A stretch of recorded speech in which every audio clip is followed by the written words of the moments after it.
Hi, everybody, and welcome to History Room Live. My name is Jill. I'm the archivist and special collections librarian at Patent Free Library. History Room Live is a weekly Zoom session where we share collections and resources related to local history and genealogy. Today, Karen Richard is going to tell us about two excellent tools for genealogists, Ancestry.com and Ancestry Library Edition. So Karen, why don't you take it away? Alrighty, thank you. And I'm going to just grab the share my screen option, choose the correct screen. Oh, and I have to click share, if that would help. Okay, let me minimize this.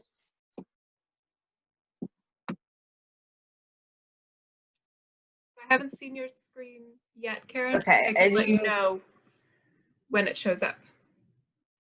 Okay, do you see it? I don't see it yet. Does anyone else see it? Yes. Yes? Yes. Yeah. Okay. Yep. Well, that's good. Yes. Okay, Jill, am I good to go? Yeah, go ahead. Okay. Alrighty, so as you can see, today we're talking about Ancestry for beginners. And there we go. So today I'll talk briefly about where the records come from, and then I'll go over Ancestry's Library Edition, some of the features, and explain how to control your searches. I'll go to the Library Edition website to show you where to find these features. And then I'll talk about the free account that you can have in Ancestry's Personal Edition, and some of the free resources available through the Personal Edition. You don't have to have a subscription for everything in Ancestry. Some resources are accessible for free.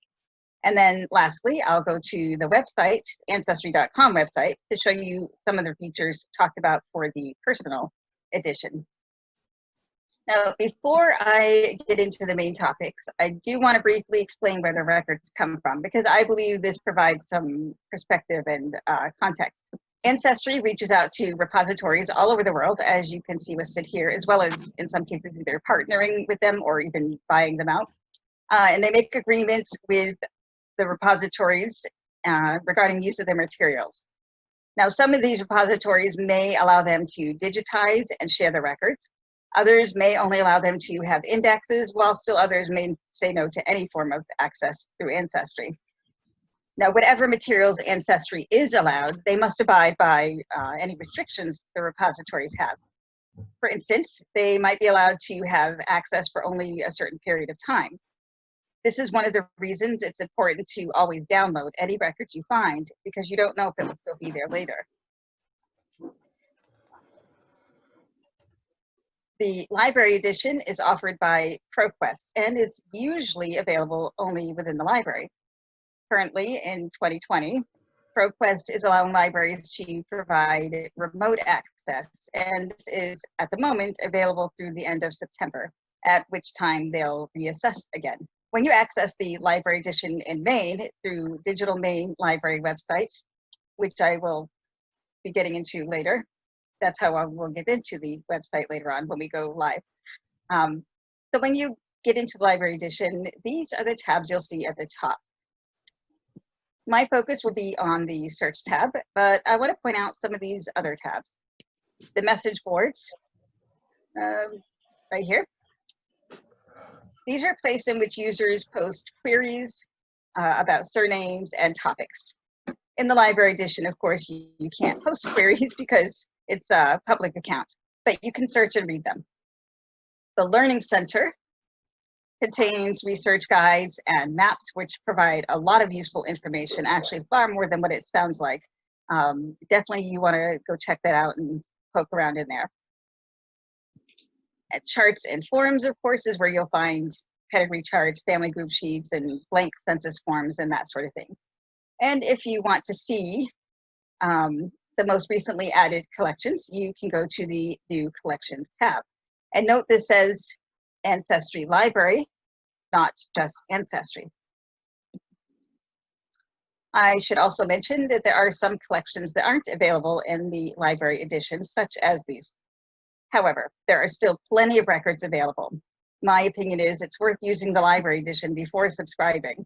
You can get a lot out of it, and then if you do need to subscribe, you can then focus on the collections that are only available through subscription. This way, you may be able to minimize how long you'll need a subscription and save some money. And we all like to save money. Some of the Ancestry's staff have become very well known in the genealogy world, including Krista Cowan and Anne Gillespie.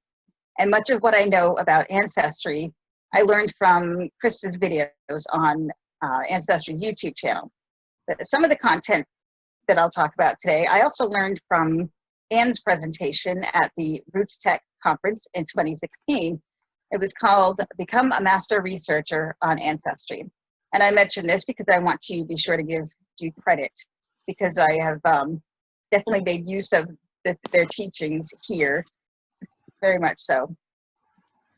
Ancestry has a structured search engine, which means it has fields for specific pieces of information, such as name, location, birth date, and those fields are indexed, which means they're searchable. If there is no field for a piece of information, it isn't indexed, but that doesn't mean it's not in the record.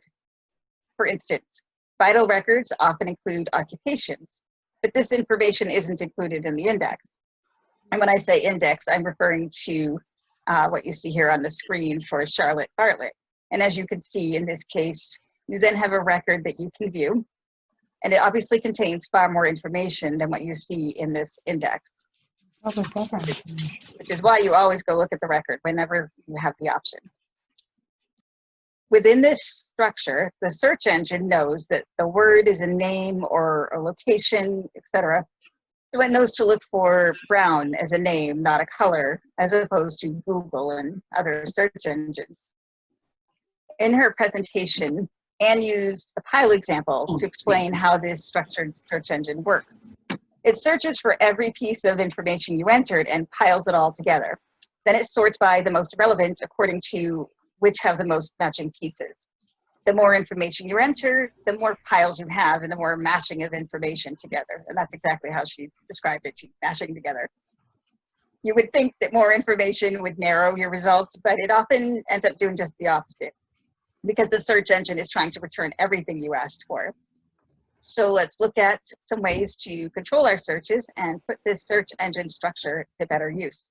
How about happy hour at 5? So one thing you can do is enter information specific to the record type that you're searching.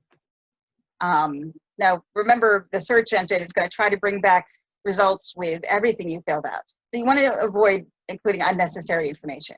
For example, if you're searching for a birth record, it wouldn't make sense to include the person's death date or marriage information. Now, before I move on to the next tips, I want to make a disclaimer, because these features are useful, but they are not perfect. There will still be times you'll be completely baffled by some of the results, and sometimes it will seem like these features haven't made a bit of difference. However, I still think it's worth knowing about them, because there may be times when they do make a tremendous difference for you. Now, with that out of the way, the next feature to talk about is the exact, similar, sounds like initials. You can see them all listed here. There are a number of different things to choose. So you can use this to tell Ancestry that you want only a particular spelling, or that you want variations of the name, such as Billy for William, or that WM that you sometimes see for William, or that you want them to include records that have only initials that may match your person. To some extent, Ancestry seems to do this anyway, but this makes sure there's no question about it. And as you can see from the screenshot, you can choose all or some of these options. Over here, I've only selected one of them. Now, one note of caution about these, they are what is called sticky, or that's how Krista Cowan describes them, sticky, meaning that they stay on. So the next time you do a search, these will still be in effect. And you might be okay with that, but keep in mind that the point of this is to limit the results. You don't necessarily want to always have these limitations in place. Sometimes broad searches are better than narrow searches. It really depends. So you want to be sure to keep this in mind as an option, but not rely on it constantly. otherwise you may end up missing something if you always use narrow searches.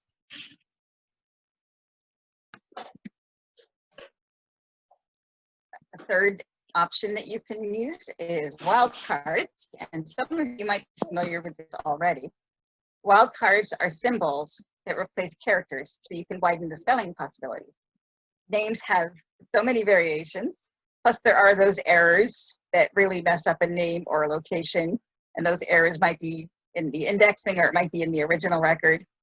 The wildcards can allow you to find results that might not come up otherwise. The asterisk is the wildcard that replaces multiple characters. The question mark replaces one character. You see here a couple examples. The asterisk is replacing both S's in Lucier because sometimes it's spelled with a C instead. And the question mark is replacing or holding a spot for individual characters in Smith to account for spellings that might use a different vowel or have an extra letter at the end. And as you can see, you can use more than one wildcard in the same word. And in this example, I just have 2 question marks, but you could also use an asterisk and a question mark in the same word. And these also work in many other databases and search engines such as Google. And I use it a lot there. The fourth option is to use keywords. You can use keywords to add to your searches, and these can be anything you think may be relevant or useful.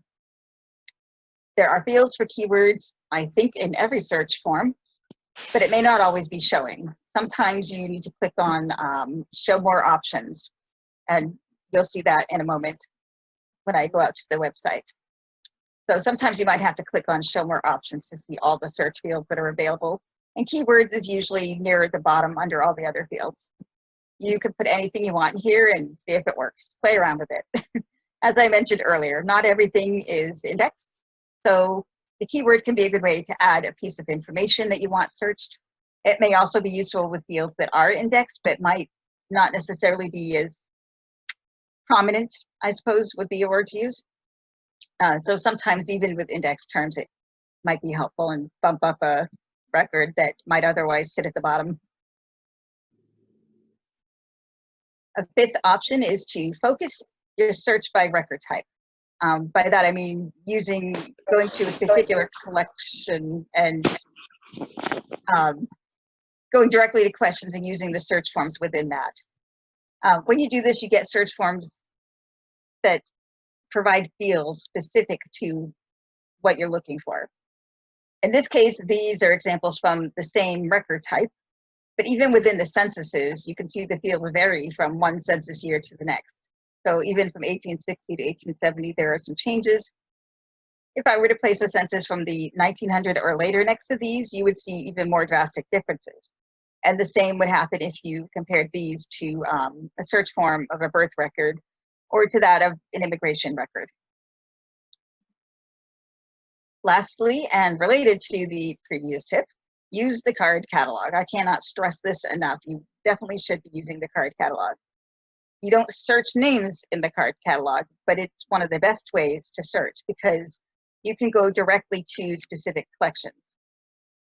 Using the card catalog will get you beyond the popular collections and into those more obscure collections that nobody seems to know exist. Not all collections are indexed, so when you search, your results won't include those less well-known collections. And even the ones that are included might be so far down buried in the pages that nobody's going to muddle through dozens of pages of search results. So even if they turn up, they might be just buried too deep for you to find. The card catalog is a more efficient way of finding those items that may be relevant to your research. This also means you won't be wasting time looking for something that isn't there. We've all gotten frustrated wondering why our searches for, say, a birth record aren't bringing back anything. But if you use the card catalog instead, you can see if there even is a collection containing the birth records from that location and time period. Also, the card catalog is the best way to see what's available for specific topics, locations, and so on. And it's a great way to find hidden gems. I go over this in more detail in another presentation in which I talked about searching Ancestry by topic rather than by names. And of course, I've given a couple examples here, the baseball related collection and the Sears catalog. A lot of people don't realize those are in Ancestry, but you can go look at those. Okay, so now I'm gonna pop on over to the website for a couple of moments to show you some of these. All right, let's get. Okay, do you see Digital Main Library? I hope. I see it. You do, okay, good. Okay. So, and if it looks like I'm looking away from you, hold on.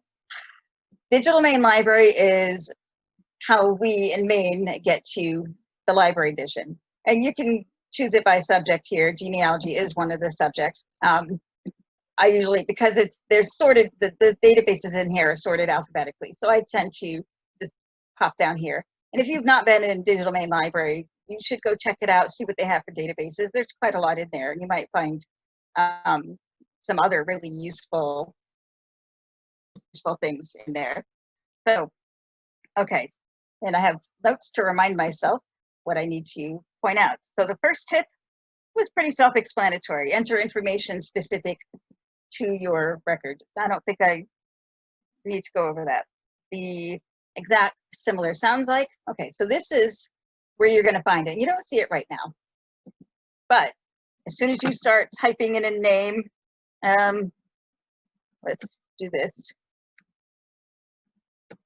And I'm lazy. I don't bother to capitalize, but it knows to look for them. But now you see it's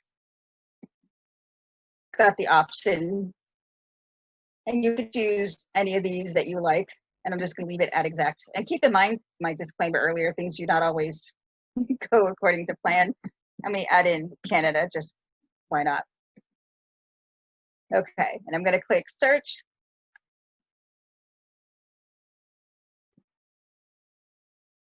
Well, this is one good example already. It's not showing me the exact spelling, but anyway, so you can see sometimes there are glitches. But the other thing I want to show you is you don't have to keep popping back to the front page to change things. They have these sliders here, and you can change them to whatever you want and click update, and do that with any of these fields that you have in here. Okay. On from that, because of course these things never work as planned. Wildcards. I am going to go back to the search page, and how about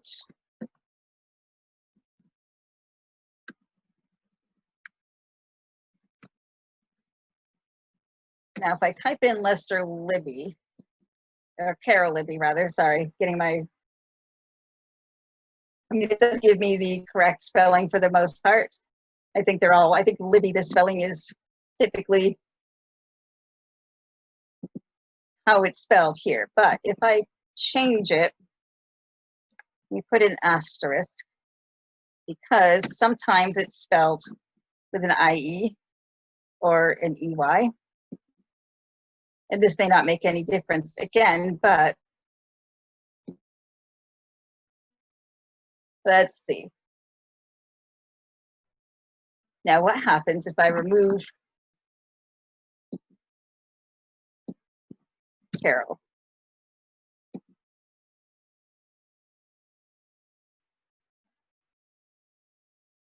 Well, now we're getting some interesting things. Libby with 2 E's. I hadn't even thought about that. Okay, well, there you go. So play around with the wildcards.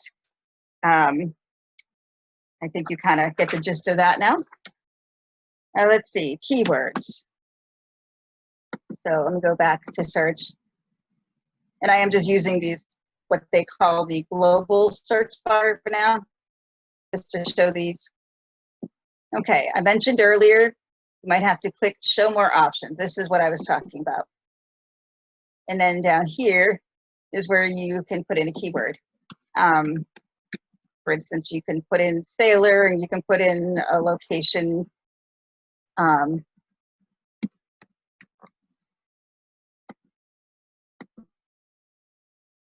If you just want to know, you know, the sailors in Saginaw County, you could add a year if you wanted, and see if it will give me a preview.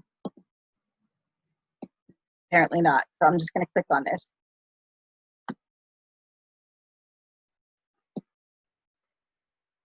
And it should say, right, occupation sailor. Okay, good enough. You can explore that more later, because I still have other things too. Okay, so yes, card catalog, that was the next thing. So search, click on the search tab, and down here is card catalog.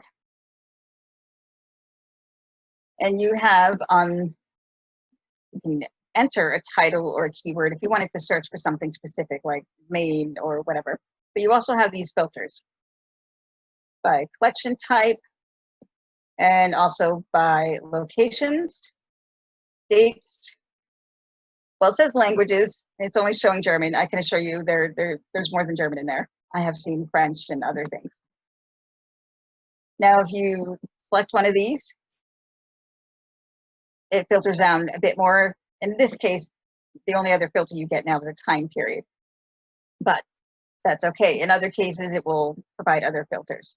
Now, because I want to show you an example of a search form, and censuses are easiest to get to, I'm going to change how these are sorted to record counts so that I can go directly to one of the US censuses without having to slog through all those collections.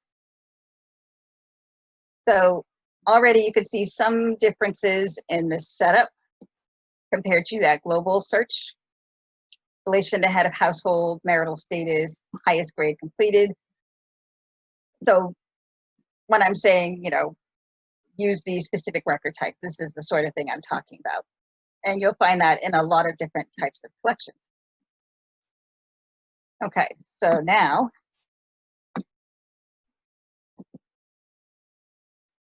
we're going to switch gears. If I could get this thing to work. There we go.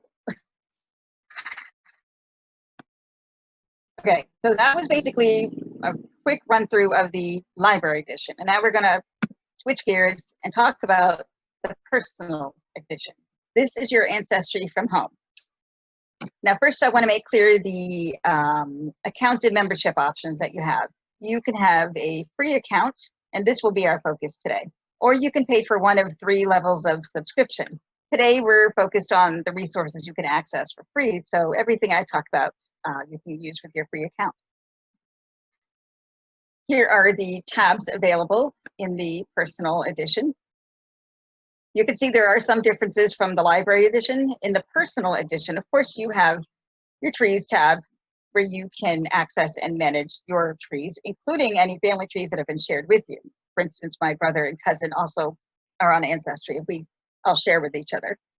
DNA tab, of course, is for those who have bought a DNA kit or are managing one for somebody else. There is a health tab.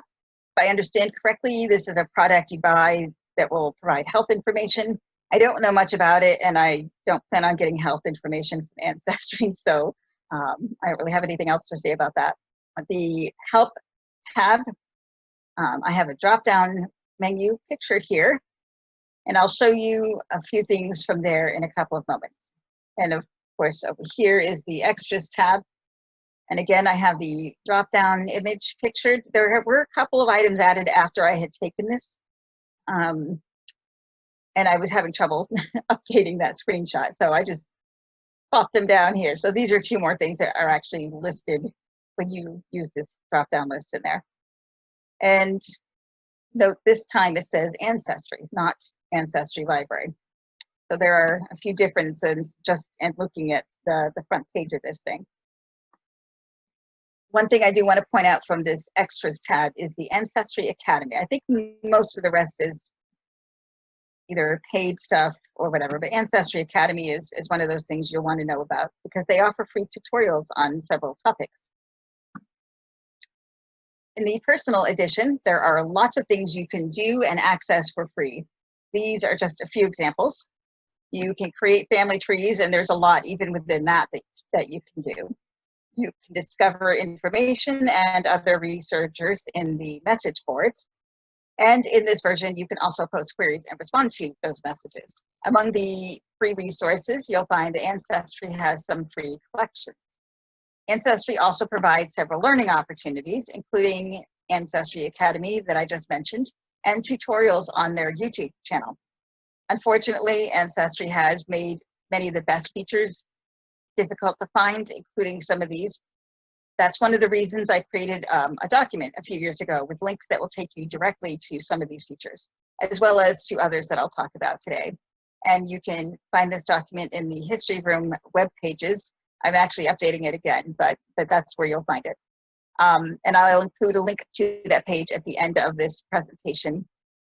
And I will show you some of these briefly in just a moment. And I mentioned the Help tab.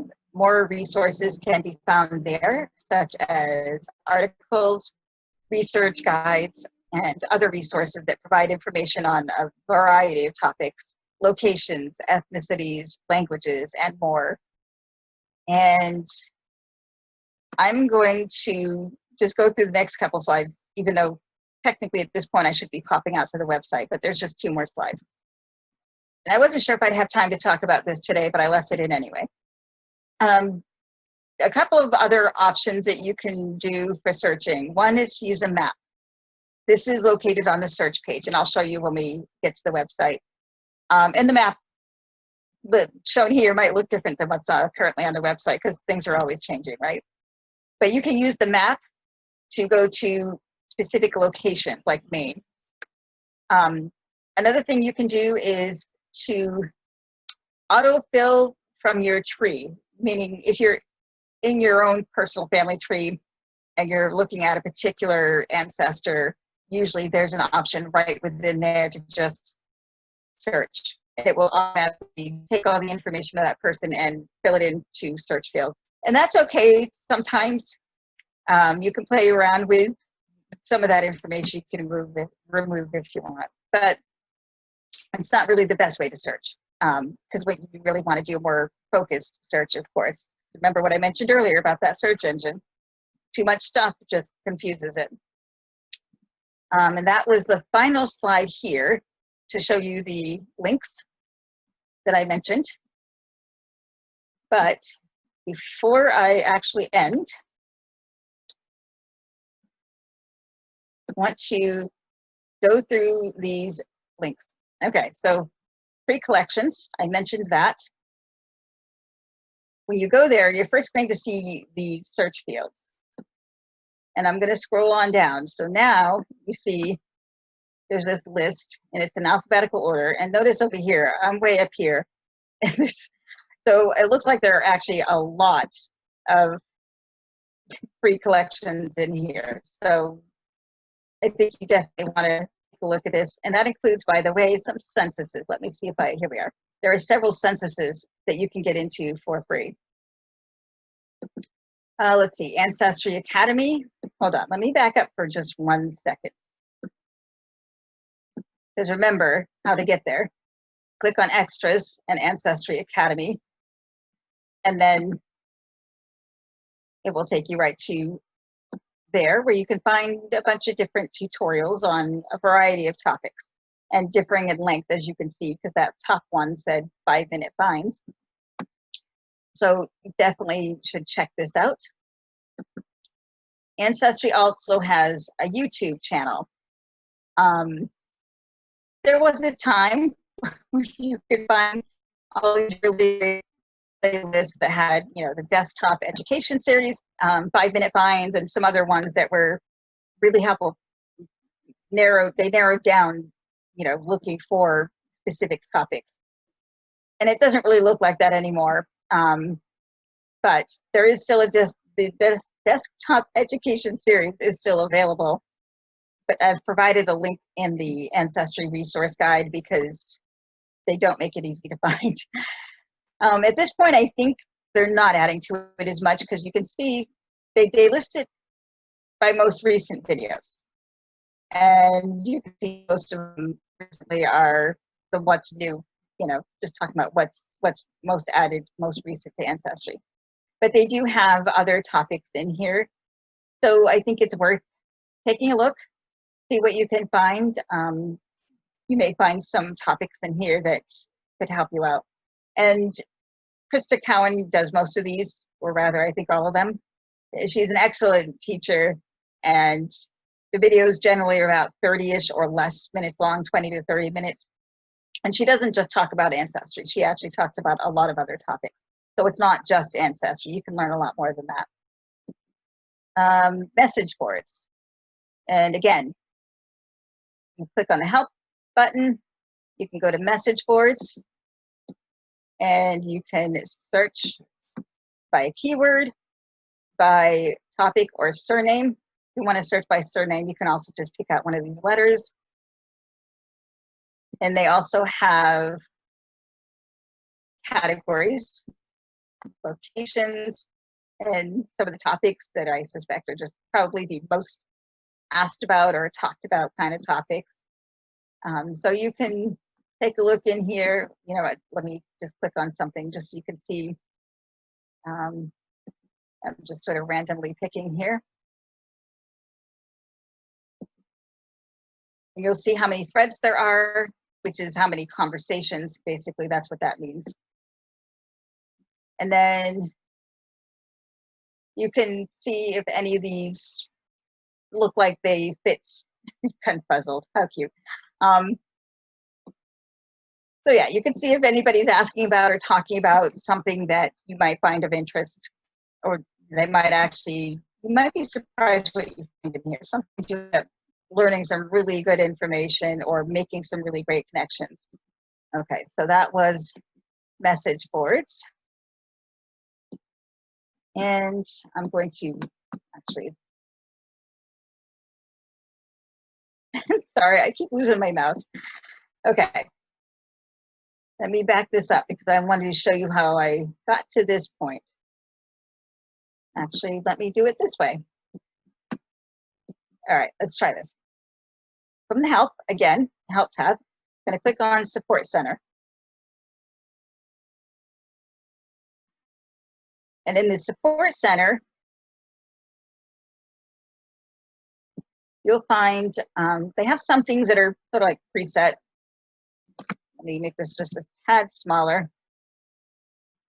So you can see they have some things kind of ready-made for questions they, I guess, get a lot probably, including even about mobile. But there's also this handy little search box up here. So you can type in anything you want. Let's type in French, see what happens. Gonna think for a minute.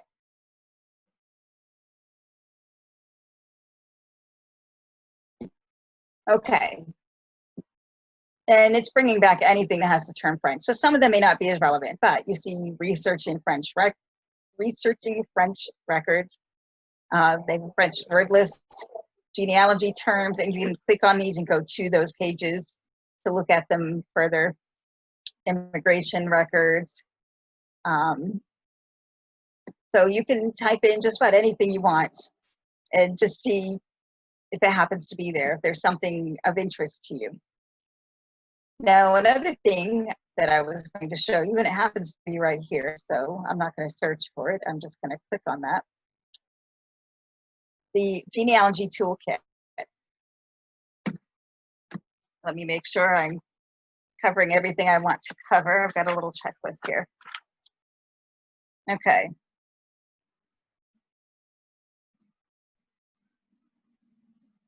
So in this toolkit, they kind of pulled together a variety of resources and put them in this one place, including the charts and the forms, some geographical and ethnic helps, including translation tools, various other topics like education, collaboration, their social network links. And they also have things outside of Ancestry, which is always nice. Maps and so forth, census helps, miscellaneous, which of course, as always, includes Cindy's list and WorldCat. So hopefully that gives you a little sense of the support and a number of things that you can find there. Okay, so I think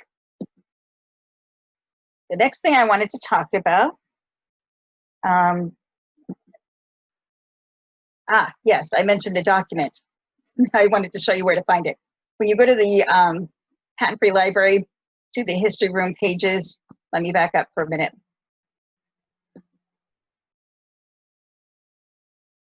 Possibly, yes. When you're in the history room pages,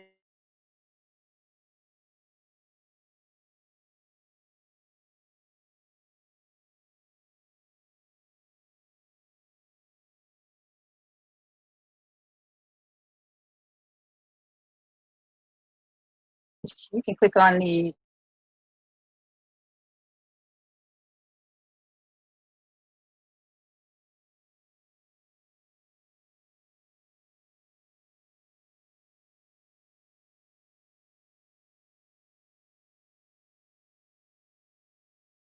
are continually being updated, of course, because things are ever changing. So that's where you can. Now, moving on again, among the useful resources in Ancestry, the Red Book and the source. Now, they used to be much easier to find, and now Ancestry is forever changing things. So one of the reasons I showed you where to find that document is because it's harder to find these now. I actually had to do a Google search, but I've included the links in the handout, well, the document, to make sure that others don't have to, you can just find it much more easily. So these are books which you can also find in print in the history room, by the way, and they are available for checkout at some libraries. Before I show you that, because I actually have the catalog up for each of these. Now, they contain information on how to get started in genealogy. They have information about various types of records and on various states. Now, this one here is, I believe, the state-focused one. Yes. So you can go to your state of choice, Maine, obviously, right? And find some information about Maine. You find a lot of links to different types of records. So you definitely will want to come check this out. And that was, let me go back.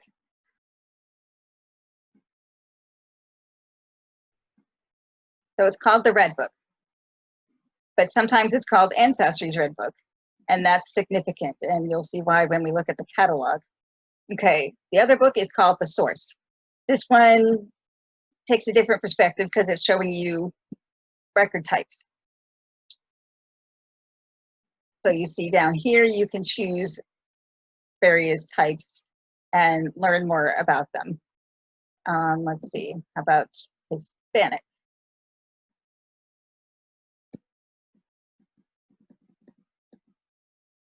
And you have just all kinds of links in here, information, thoroughness, begin with the known, move to the unknown. Yeah, so there's a lot of neat stuff in here.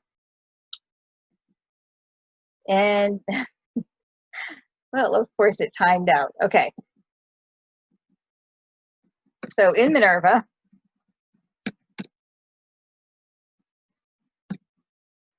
and I just set it to all locations. Here we are. Red Book, American State, County, Town Sources. And you could see we have it for library use only in the history room. However, you do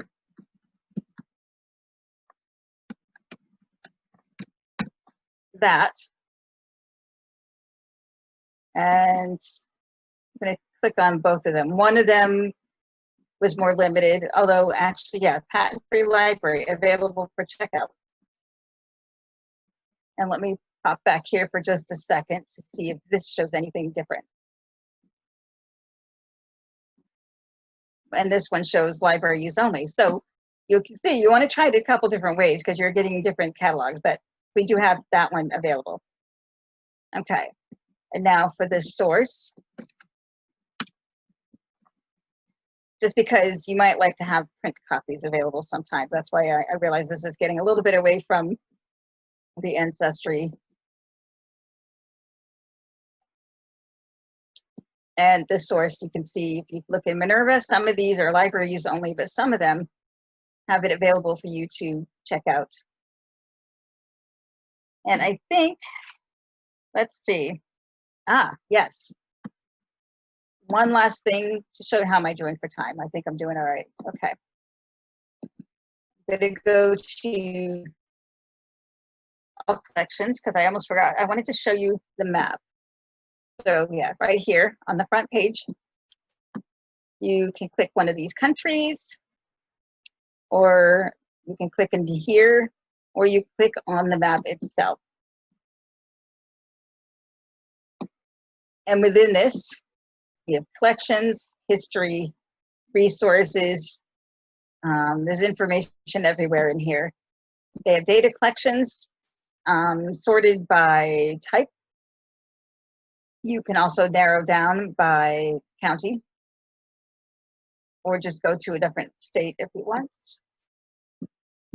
Excuse me. And you can also click on this view all in card catalog.